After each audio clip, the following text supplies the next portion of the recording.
नमस्कार दोस्तों, मैंने आपको लास्ट जो है वीडियो में बताया था कि जो है फोर्जिंग ऑफ स्ट्रिप के बारे में मैंने डेरिवेशन किया था। उस केस में जो है स्ट्रेस किस तरह से डिस्ट्रीब्यूट हो रहा था, तो किस तरह से जो है एक्सप्रेशन बना हुआ था। उसमें जो है दो कंडीशन आई थी। दो कंडीशन को मैंने जो है लिया था, एक स्लाइडिंग कंडीशन और एक जो है स्टिकिंग कंडीशन, और फिर तीसरा जो कंडीशन लिया था वो मिक्स कंडीशन के बारे में बात की थी। और तीनों के केस में जो है एक रिलेशन आया था, तो और उसके बारे में एक क्वेश्चंस भी मैंने लगवाया था, तो आपको जो है क्लियर हो गया होगा। नेक्स्ट जो आपका जो है वीडियो है, नेक्स्ट में हम फोर्जिंग ऑफ डिस्क के बारे में बताएंगे। फोर्जिंग ऑफ डिस्क क्या होती है, उसमें एक्सप्रेशन का डेरिवेशन कैसे करते हैं, ये चीज़ हम देखेंगे। ठीक है, तो यहाँ पे मैंने एक डिस्क बनाया है, एक स्लैब जो है बनाया है। इसी को स्लैब भी बोलते हैं, इसी को हम क्या बोलते हैं, स्लैब भी बोलते हैं। तो एक मैंने स्लैब बनाया है जिसका जो है टॉप से देखेंगे तो जो है हमें सर्कल दिखेगा, जिसका रेडियस क्या है, आर है।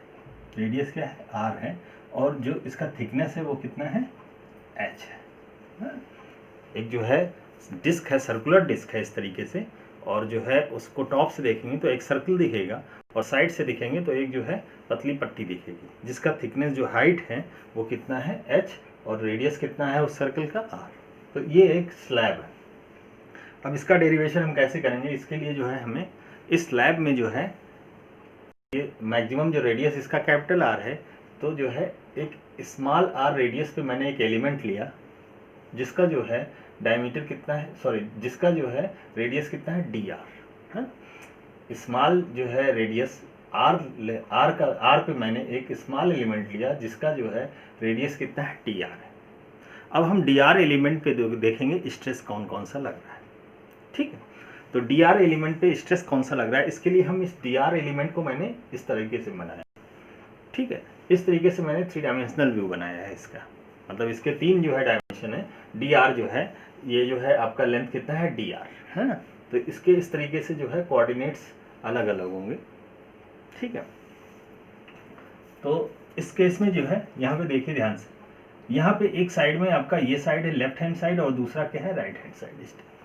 ठीक है, तो हम स्ट्रेस की वैल्यू जो है हम इस एलिमेंट पे कितना स्ट्रेस आ रहा है, इसमें क्या करेंगे, इस डायरेक्शन में जो भी स्ट्रेस है उसको जो है उसमें से हम इस डायरेक्शन में जितने स्ट्रेस लग रहे हैं उसको हम माइनस कर देंगे, तो एक हमें एक्सप्रेशन मिल जाएगा। ठीक है, तो अब हम जो है फोर्स का जो है बैलेंस कराएंगे इस एलिमेंट पे।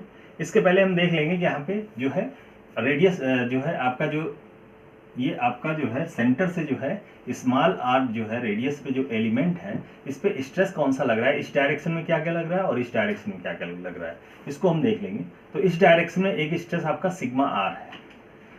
ठीक है, और एक स्ट्रेस यहाँ पे टाउ एक्स है, एक जो है एक और स्ट्रेस टाउ एक्स लगेगा इसी डायरेक्शन में। तो इस डायरेक्शन में जो शियर स्ट्रेस है वो क्या है, 2 टाउ एक्स लगेगा। ठीक है, तो ये हो गया आपका सिग्मा आर और टाउ एक्स। एक और स्ट्रेस लगेगा जिसको हम सिग्मा थीटा से लिखेंगे, है ना, क्योंकि जो है एक्चुअली ये जो एंगल सबटेंड करेगा स्मॉल एलिमेंट, वो क्या है, डी थीटा एंगल सबटेंड कर रहा है। तो डी थीटा एंगल सबटेंड कर रहा है, तो यहाँ प्रिंसिपल स्ट्रेस की बात हो रही है। तो यहाँ पे एक और स्ट्रेस लगेगा इस डायरेक्शन में, वो क्या लगेगा, सिग्मा थीटा का जो है कंपोनेंट लगेगा, है। अब सिग्मा थीटा का कंपोनेंट क्या लगेगा, उसको हम फिर उसको रिजॉल्व करेंगे इस डायरेक्शन में, तो उसका जो कंपोनेंट आएगा उसी को हम यहाँ लिखेंगे। तो पहले हम जो है देखते हैं कि इस डायरेक्शन में आपका कौन कौन सा स्ट्रेस आ रहा है, इस डायरेक्शन में कौन कौन सा स्ट्रेस आ रहा है। तो इस डायरेक्शन में जो है हम फोर्स की वैल्यू जो है फोर्स को जो है बैलेंस करते हैं, मतलब जितने फोर्स इस डायरेक्शन में लग रहे हैं, जो भी फोर्स आपका इस डायरेक्शन में लग रहा है वही फोर्स आपका, या minus force in this direction is equal to 0, ये हम कर दे रहे हैं। तो हम इस साइड में देखते हैं कि फोर्स कौन कौन सा लग रहा है। फोर्स आपको पता है स्ट्रेस इनटू एरिया होता है। ठीक है, तो यहाँ से हम क्या करेंगे, equilibrium of the forces in the radial direction. Radial direction का मतलब क्या है, ये आपका स्मॉल एलिमेंट ये है, इसके रेडियल डायरेक्शन कौन सा होगा, ये डायरेक्शन जो आपका है ये कौन सा डायरेक्शन है, रेडियल डायरेक्शन। तो रेडियल डायरेक्शन में हम जो है फोर्सेस को बैलेंस करने जा रहे हैं, तो इसके लिए जो है इस डायरेक्शन में जो स्ट्रेस है उसको एरिया से मल्टीप्लाई करेंगे। तो इस डायरेक्शन में जो पहला स्ट्रेस है वो कौन सा है, सिग्मा आर। कौन सा स्ट्रेस है, सिग्मा आर, तो ये मैंने लिख लिया सिग्मा आर। अब जो है जो कंप्लीट जो है एरिया है उसको हम मल्टीप्लाई करेंगे, तो यहाँ से जो है h आपका हो गया, ये जो थिकनेस आपका है ये h, ठीक है, h हो गया इंटू r, क्योंकि r डिस्टेंस पे है ना, r रेडियस का है इसलिए r इंटू इसमें जो एंगल आपका बन रहा है वो क्या है, डी थीटा, तो डी थीटा से मल्टीप्लाई कर दिया हमने, है ना। तो फोर्स कितना आ जाएगा, sigma r H r D theta, ठीक है। नेक्स्ट अब इसी डायरेक्शन में आपका इसी जो है सरफेस पे कौन सा लगेगा, टाउ एक्स, वो भी दो कंपोनेंट लगेंगे। तो हमने यहाँ पे प्लस, जैसे last time forging of strip में मैंने देखा था, तो यहाँ पे 2 टाउ एक्स, ये आपका आ गया 2 टाउ एक्स इंटू आर, क्योंकि आर जो है रेडियस है आपका, है ना, इस स्मॉल एलिमेंट का रेडियस कितना है r, into d theta d r, है ना, d theta into D r, ये आपका जो है ये शियर स्ट्रेस आ गया इस डायरेक्शन में। नेक्स्ट आपका जो है थीटा, जो थीटा एंगल से है उस पे जो है आपका स्ट्रेस आएगा। तो यहाँ पे क्या आएगा, दो कंपोनेंट इसमें भी आएगा, क्योंकि जो है आपका सिग्मा थीटा है ना, तो दो कंपोनेंट में कौन कौन सा आएगा, एक सिग्मा थीटा आएगा, ठीक है, तो sigma theta plus sigma theta into H d are, और इसका एक कंपोनेंट आएगा, है ना, इसका क्या आएगा, एक कंपोनेंट आएगा, इसका कंपोनेंट क्या आएगा आपका, एक इस डायरेक्शन में आएगा, ठीक है, और एक आपका इस डायरेक्शन में, ये आपका सिग्मा थीटा है, ठीक है, और ये एंगल कितना है, डी थीटा।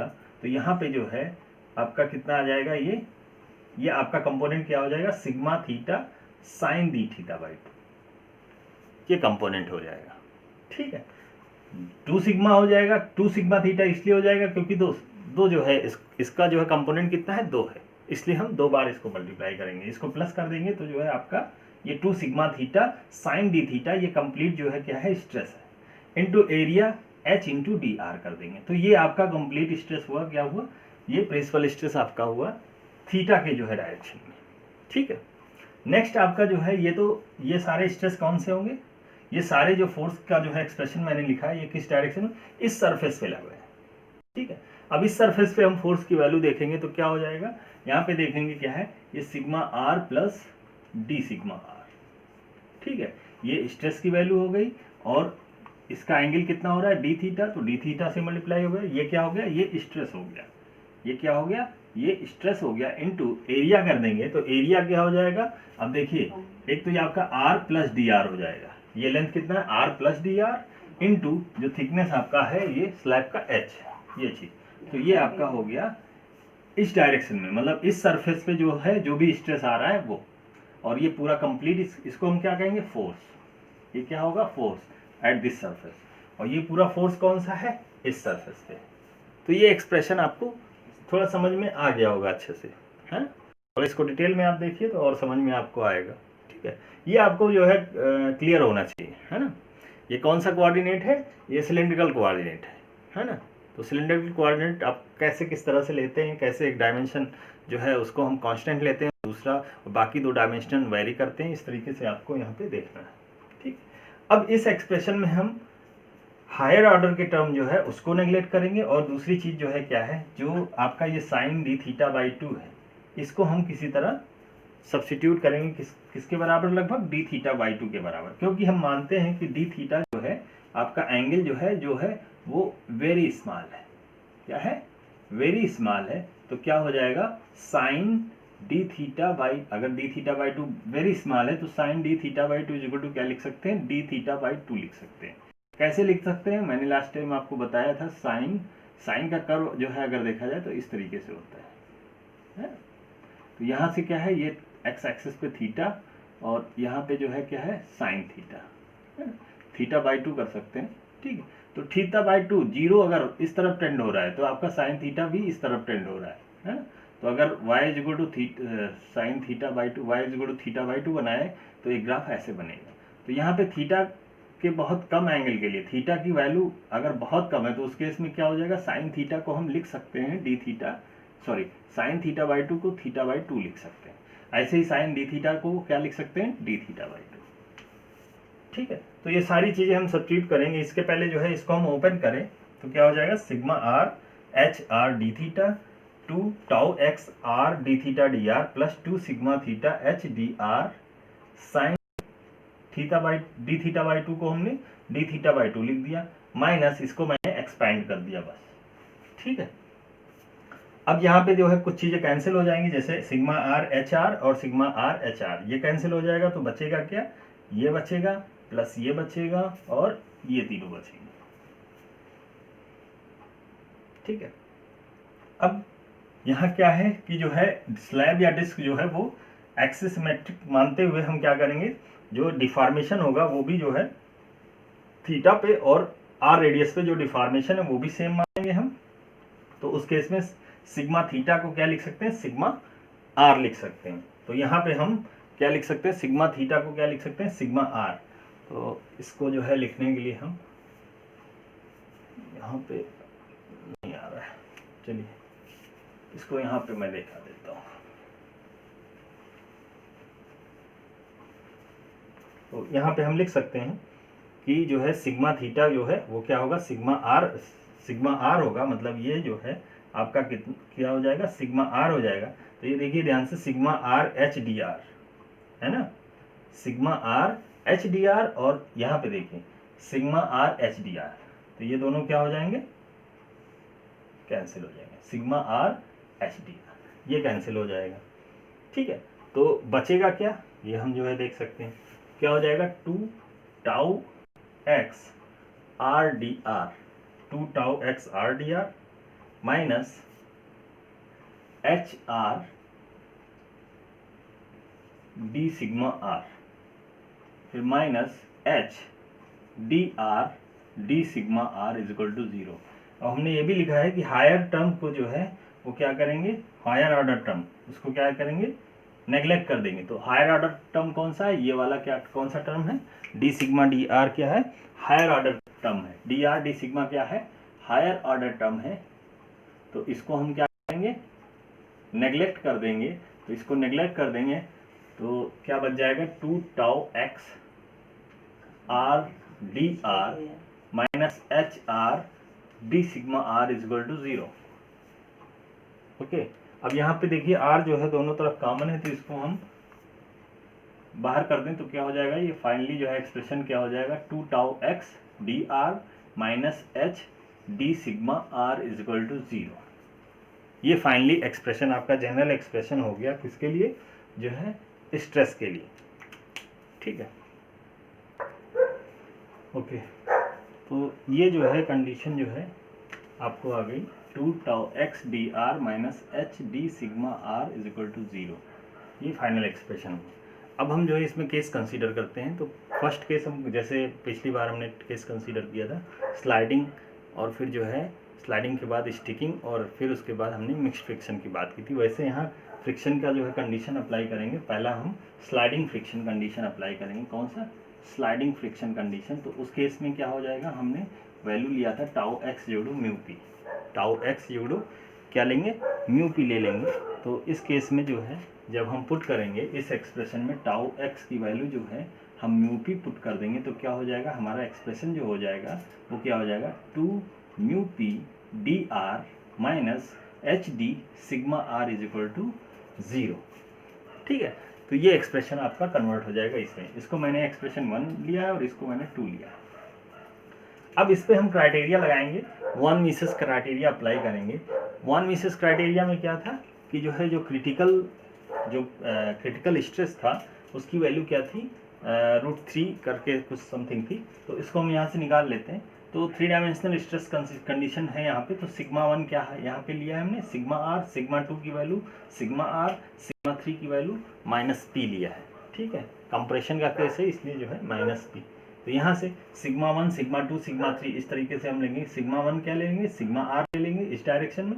ठीक है, इस डायरेक्शन में सिग्मा 1 ले लेंगे। सिग्मा 2 जो है वो सिग्मा थीटा का कंडीशन है। ठीक है, वो मैंने ले लिया। सिग्मा 3 क्या है, वो -p हमने ले लिया। तो इस तरीके से जो एक्सप्रेशन है इसमें हम वैल्यू पुट करेंगे, इज 6k² होता है ना। तो ये वैल्यू जो है आपका आ जाएगा। यहाँ से देखिए सिग्मा सारे वैल्यूज़ मैंने पुट किया। सिग्मा 1 की वैल्यू सिग्मा आर, सिग्मा 2 की वैल्यू जो है सिग्मा 2 की वैल्यू भी सिग्मा आर मैंने लिया है, यहाँ पे ये वाली वैल्यू ली है। तो sigma R minus sigma R ये क्या हो जाएगा, ये 0 हो जाएगा। और फिर आपका क्या है सिग्मा 2 माइनस सिग्मा 3, सिग्मा 2 मैंने सिग्मा आर लिया है, सिग्मा 3 क्या -p, minus of -p whole square plus sigma 3 की वैल्यू माइनस पी, सिग्मा 1 की वैल्यू सिग्मा आर, इस तरीके से मैंने लिया। तो ये क्या हो जाएगा, ये दोनों प्लस हो जाएंगे, तो 2 times sigma are plus P का होल स्क्वायर जो 6k स्क्वायर, तो यहाँ से सिग्मा आर प्लस पी जो √3k ये आ गया। इसको मैंने 2a एक्सप्रेशन लिया है, 2a एक्सप्रेशन, ठीक है। अब यहाँ से इसको हम डिफ्रेंशिएट करेंगे तो क्या हो जाएगा, D sigma are is equal to D sigma R, ये तो कांस्टेंट है, ये क्या है कांस्टेंट है, तो क्या हो जाएगा D sigma are is equal to minus D P, ठीक है। तो यहाँ से जो है जो डी सिग्मा आर है ना, एक्सप्रेशन नंबर 2 में जो डी सिग्मा आर है इसकी वैल्यू हमने क्या रख दिया है, माइनस डी पी। तो यहाँ पे इसकी वैल्यू माइनस डी पी रख देंगे तो क्या हो जाएगा 2 mu P D are minus H minus D P रख दिया हमने, इज इक्वल टू क्या कर दिया 0। अब यहाँ पे आपको दिख रहा होगा पी डी पी, ठीक है, डी आर। तो अब हमें क्या करना पड़ेगा, इंटीग्रेशन करना पड़ेगा, ठीक है। तो आप जो है इस तरीके से इसको क्या लिख सकते हैं, इसको जो है आपको दिख नहीं रहा होगा, तो यहाँ पे मैं जो है इरेज कर देता हूँ, यहाँ पे लिख देता हूँ, ये क्या हो जाएगा, integration dp upon p is equal to minus integration 2 mu upon h into D R, ठीक है। अब इंटीग्रेट किया तो कुछ कांस्टेंट भी ऐड होगा, तो यहाँ पे इसको इंटीग्रेट करें तो क्या हो जाएगा, ln p is equal to minus 2 mu upon H R plus constant, ठीक है। ये एक्सप्रेशन आ गया, ठीक है। अब यहाँ कांस्टेंट की वैल्यू हमें पुट करने के लिए क्या है, हम बाउंड्री कंडीशन लगाएंगे। तो बाउंड्री कंडीशन यहाँ पे मैंने लगाया कि जो है जब small R is equal to capital R, मतलब यहाँ पे कंडीशन की बात कर रहे हैं, है ना, मतलब आप यहाँ एंड सरफेस की बात कर रहे हैं, तो उस केस में एंड सरफेस क्या है, वो फ्री सरफेस है, ओपन है। तो फ्री सरफेस में क्या है, जो स्ट्रेस होगा वो क्या होगा, 0 होगा। तो R is equal to R पे जो है क्या होगा, सिग्मा आर की वैल्यू मैंने 0 लिया, तो सिग्मा आर की वैल्यू जब 0 पुट करेंगे तो इस एक्सप्रेशन में 2a में देखिए ध्यान से, सिग्मा आर की वैल्यू जब 0 पुट करेंगे तो p इज इक्वल टू क्या हो जाएगा, √3k, ये आ गया, p is equal to √3k हमने जो है यहाँ से ले लिया। और यही जो है बाउंड्री कंडीशन आप यहाँ पे लगाएंगे तो क्या हो जाएगा, ln p की जगह क्या हमने लिख दिया है √3k, तो ln ऑफ √3k यहाँ से देखिए ln √3k is equal to minus 2 mu, और स्मॉल आर की जगह क्या मैंने लिख दिया, capital R upon H plus C. तो सी की वैल्यू क्या हो जाएगी, this plus 2 mu R by H. अब इसी सी की वैल्यू उठा के हमने फिर से कहाँ पे रख दिया, इस एक्सप्रेशन में रख दिया, इस वाले एक्सप्रेशन में है। तो यहाँ पे सी की वैल्यू रख देंगे तो क्या हो जाएगा, ये एक्सप्रेशन जो है कन्वर्ट हो जाएगा किसमें, इसमें ln p, देखिए ln p is equal to minus 2 mu r upon H plus c की वैल्यू क्या हो जाएगा, ln √3k प्लस ये इधर आएगा तो plus 2 mu capital R by H हो जाएगा, ठीक है। तो यहाँ से एक्सप्रेशन आपको यहाँ तक समझ में आ गया होगा। अब ln वाले एक साथ जो टर्म है उसको एक साथ लिखेंगे तो यहाँ पे ये इस तरफ आएगा तो माइनस हो जाएगा। तो आपको पता है ln log m minus log n क्या हो जाएगा, log m बाई n। तो ln p अपॉन √3 मैंने लिख दिया is equal to 2 mu upon h common ले लिया, और ब्रैकेट में क्या हो जाएगा, capital R minus small R, क्योंकि ये माइनस के साथ में, ठीक है। तो यहाँ से p अपॉन √3k क्या हो जाएगा, एक्सपोनेंशियल हो जाएगा, ये e to the power 2 mu by H R minus R, तो √3k मल्टीप्लाई हो जाएगा, तो आपको p इज इक्वल टू क्या हो जाएगा, √3k e to the power 2 mu by h bracket में capital R minus small r. तो ये आपका फाइनल एक्सप्रेशन हुआ प्रेशर का, ठीक है, प्रेशर का एक्सप्रेशन आपका निकल के आएगा। तो किस तरह से जो है हमने स्लाइडिंग कंडीशन अप्लाई किया, एक बार मैं रिवाइज कर देता हूँ। टाउ एक्स, इस एक्सप्रेशन में टाउ एक्स म्यू पी रखा, फिर एक्सप्रेशन यहाँ से ये चेंज हो गया, फिर मैंने वॉन मिसेस क्राइटेरिया लगाया, वॉन मिसेस क्राइटेरिया लगाने के बाद इंटीग्रेट करेंगे तो एक कांस्टेंट ऐड करना पड़ेगा। कांस्टेंट की वैल्यू फाइंड करने के लिए हमने बाउंड्री कंडीशन लगाई कि जो है फ्री सरफेस पे या एंड सरफेस पे, जो सरफेस पे है एक्सट्रीम सरफेस पे क्या होगा, स्ट्रेस की वैल्यू 0 होगा, उस केस में R is equal to capital R हो जाएगा। इस तरीके से बाउंड्री कंडीशन लगा के हमने फाइनली एक जनरल एक्सप्रेशन प्रेशर का मैंने निकाल लिया। किस केस में? स्लाइडिंग कंडीशन के केस में। ठीक है, अब हम लोग जो है एवरेज प्रेशर की वैल्यू फाइंड आउट करेंगे। ओके, तो ये आपका जो है फाइनल एक्सप्रेशन आ गया था। प्रेशर का एक्सप्रेशन √3 के e⁻²μ/h R-R, कैपिटल R-R, ये फाइनल एक्सप्रेशन। अगर हम एवरेज प्रेशर की बात करें कि एवरेज प्रेशर क्या होगा, तो एवरेज प्रेशर हम जो है निकाल सकते हैं कि जो है एवरेज प्रेशर क्या होगा, जो है total force upon total area को हम क्या बोलेंगे?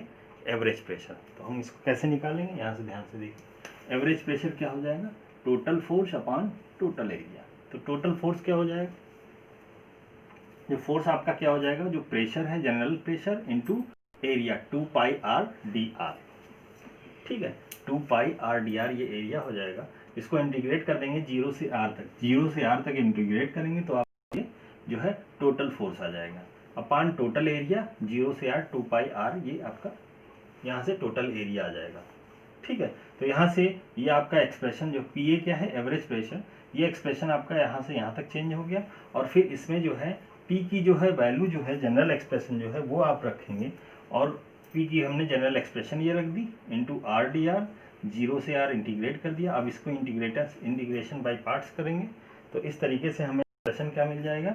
Average pressure is equal to 1/2h/μr का होल स्क्वायर √3 के bracket e⁻²μr/h minus 2μr/h minus 1। तो ये एक एक्सप्रेशन मिल गया एवरेज प्रेशर का। इसको और सिंपल करना है तो आप जो ये e⁻²μ/h इंटू r जो है इसको हम टेलर जो है सीरीज जो है एक्सपेंशन कर देंगे तो आपका ये फार्मूला थोड़ा और शॉर्ट में आ जाएगा। तो इसको मैं यहाँ पे कर देता हूँ।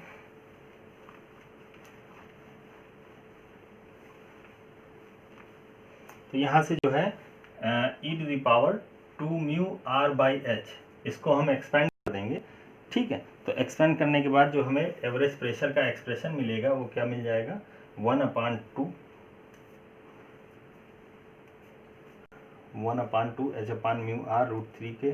ठीक है, तो ये एक्सप्रेशन आपका हो जाएगा PA इज इक्वल टू √3 के ब्रैकेट में 1 + 2μr कैपिटल R/3h। ये आपको एक एवरेज जो है प्रेशर का एक्सप्रेशन मिल जाएगा। ठीक है, फाइनली कैसे मिलेगा? इसको एक्सपेंड करेंगे तो ये माइनस जो है वो कैंसिल आउट हो जाएगा, 1 भी कैंसिल आउट हो जाएगा। तो जो बचेगा वो इससे फिर जो है कट वगैरह हो जाएगा तो आपका यहाँ क्या बचेगा? √3। ठीक है, तो इस तरीके से आपको एवरेज प्रेशर का जो है एक्सप्रेशन मिल जाएगा और जो है हम आसानी से जो है एवरेज प्रेशर की वैल्यू फाइंड कर सकते हैं क्वेश्चन को सॉल्व करते समय। तो ये तो आपका हुआ एक्सप्रेशन कौन सा? ये आपका जो है स्लाइडिंग फ्रिक्शन का कंडीशन हुआ। अब हम लोग जो है स्टिकिंग फ्रिक्शन का कंडीशन अप्लाई करेंगे।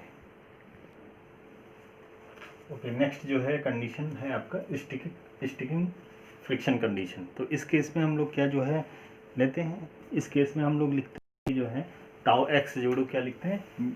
k times. तो यहाँ से जो एक्सप्रेशन हमारे पास था, जो जनरल एक्सप्रेशन था क्या था? 2τx/dr - h/d⁻r, जो अभी इसके पहले देखा था जो जनरल एक्सप्रेशन था वो था। यहाँ से τx की वैल्यू मैंने k पुट किया तो क्या हो जाएगा? ये 2k/dr - h/d⁻r = 0। ठीक है, और यहाँ हमें पता है कि जो है d⁻r क्या है? -dp के बराबर है ना? वैल्यूज पुट करके फिर हमने बताया था। तो यहाँ से d⁻r की वैल्यू -dp जब पुट किया तो क्या हो जाएगा? d⁻r = -dp। यहाँ से था d⁻r = -dp, है ना? इस एक्सप्रेशन से था। ठीक है, यहाँ पे पुट किया तो ये क्या हो जाएगा? 2k/dr + h/dp = 0। ठीक है, फिर यहाँ से हम लिख सकते हैं कि जो है dp = क्या हो जाएगा? -2k/h × dr प्लस इंटीग्रेशन कर देंगे कांस्टेंट ऐड हो जाएगा। ठीक है, तो यहाँ तक आपको समझ में। अब इसको इंटीग्रेट करेंगे तो क्या हो जाएगा? p = -2k/h × r + c। अब बाउंड्री कंडीशन लगाएंगे, σr 0 कब होता है? जब r = r होता है। ठीक है, तो जब σr 0, इस एक्सप्रेशन को ध्यान से देखिए, σr = 0 हो जाएगा तो क्या हो जाएगा? p = √3 के, हो जाएगा। तो जब r = r होता है तो p क्या होता है? √3 के। पी की वैल्यू हम √3 के यहाँ रख देंगे तो क्या हो जाएगा, सी इज इक्वल टू √3 के, है ना। यहाँ क्या हो जाएगा, यहाँ पे पी की वैल्यू क्या हो जाएगा, √3 के, ये वाला मैंने रख दिया यहाँ पे, तो √3 के plus 2k/h into capital R हो जाएगा, ठीक है।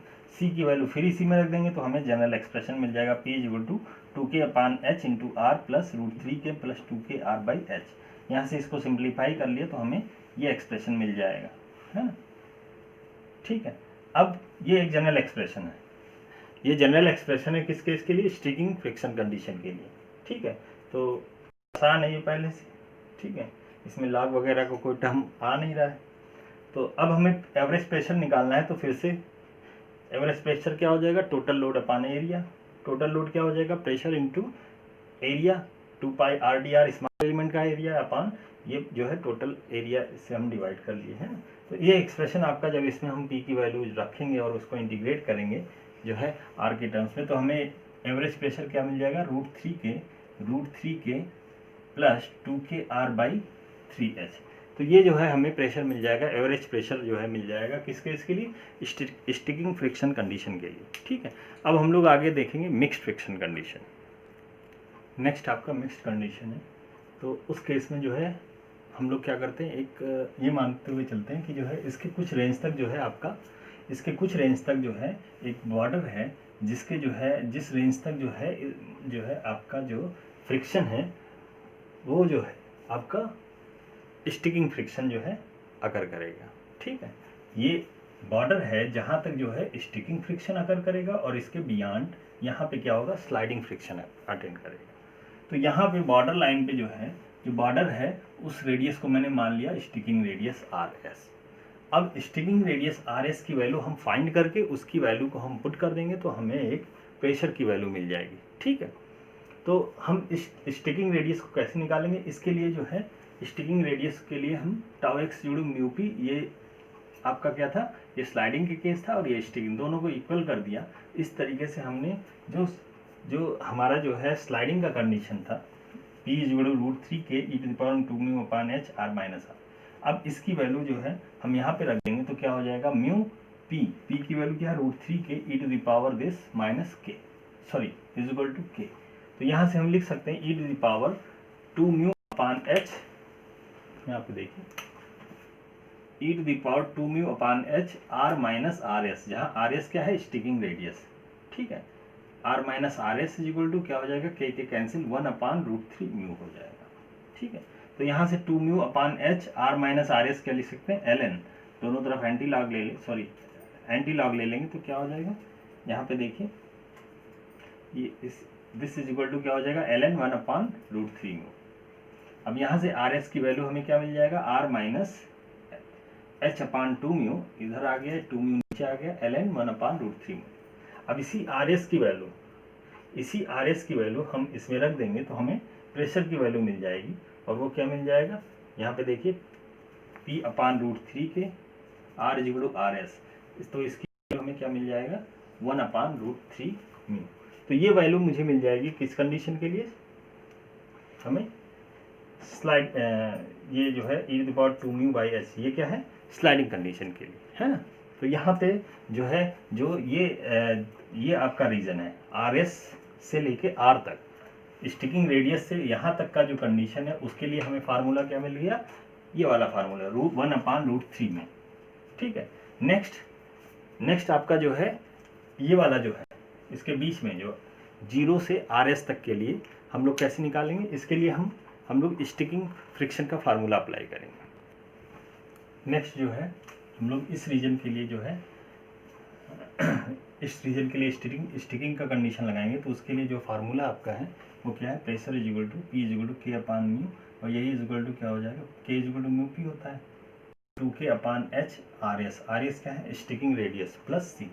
अब इस RS की वैल्यू जो हमने निकाला है यहाँ पे, इसकी वैल्यू यहाँ पे पुट कर देंगे तो ये क्या हो जाएगा, 2k/h r- ये सारी चीज़ें हो जाएगी, ठीक। तो यहाँ से c की वैल्यू हम यहाँ से कैलकुलेट कर सकते हैं, ये ठीक है। उसके बाद ये जो जनरल एक्सप्रेशन है जहाँ पे हमने कांस्टेंट, इंटीग्रेशन के बाद कांस्टेंट ऐड किया था, सॉरी इंटीग्रेशन नहीं, हाँ इंटीग्रेशन के बाद कांस्टेंट ऐड किया था स्टिकिंग के केस में, तो वहाँ पे जो है ये एक जनरल एक्सप्रेशन है। तो यहाँ पे इस c की वैल्यू हम रखेंगे तो हमें फाइनल एक्सप्रेशन क्या मिल जाएगा, ये मिल जाएगा P = 2k/h r - r k/μ plus k/μ 1 + ln√3। तो ये जो है जनरल एक्सप्रेशन आ गया किस केस के लिए, 0 से स्टिकिंग रेडियस के लिए। मतलब इस पोर्शन के लिए हमें जो है कंडीशन आ गया, प्रेशर का कंडीशन हम कौन सा अप्लाई करेंगे, ये वाला कंडीशन अप्लाई करेंगे। देखेंगे अगर स्टिकिंग रेडियस जो है वो इस रेंज में है, स्टिकिंग रेडियस से कम है आर की वैल्यू, तो हम ये एक्सप्रेशन यूज़ करेंगे। और अगर स्टिकिंग रेडियस जो है ज़्यादा है, सॉरी रेडियस जो है जो दिया गया है वो ज़्यादा है स्टिकिंग रेडियस से, तो हम ये वाला फार्मूला यूज़ करेंगे। ठीक है, तो इस तरीके से ये आपका कंप्लीट होता है मिक्स्ड कंडीशन का केस। ठीक है, तो पहला केस का था स्लाइडिंग का कंडीशन, दूसरा केस था स्टिकिंग, और तीसरा जो कंडीशन है वो मिक्स्ड कंडीशन का केस था। ये तीनों केस जो है हमने किसके लिए, फोर्जिंग ऑफ द डिस्क या स्लैब का डेरिवेशन किया है। ठीक है, अब इससे रिलेटेड आप क्वेश्चंस आसानी से लगा, आपने अगर समझ लिया तो आसानी से क्वेश्चन लगा सकते हैं। ठीक है, तो ये आपका ये जो है चैप्टर एंड हुआ। नमस्कार।